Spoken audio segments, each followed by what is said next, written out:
नमस्कार. मी सौ आशा प्रभाकर उपासने, अमरावती. स्वागत आहे तुमचं माझ्या यूट्यूब चॅनलमध्ये.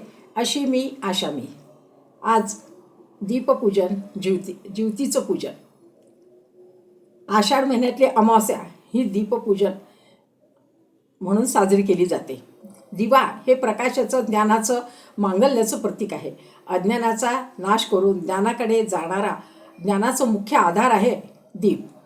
तुम्ही एक दिवा लावला, त्याच्या सहाय्याने तुम्ही हजारो दिवे लावू शकता.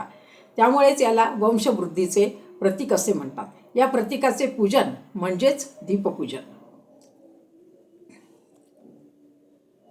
घरातील आजची दुसरी पूज्य देवता म्हणजे ज्योती. घरातील लहान मुलांच्या रक्षणाची प्रार्थना आई आज ज्योतिपूजन करून करते. जरे जिवंतिके देवी बालयुक्ते प्रमोदिनी रक्षाव्रते महाशक्ती पूर्णक्रामे नमोस्तुते. ज्योतिपूजेच्या आणि दीपपूजनाच्या सर्वांना खूप खूप शुभेच्छा. धन्यवाद.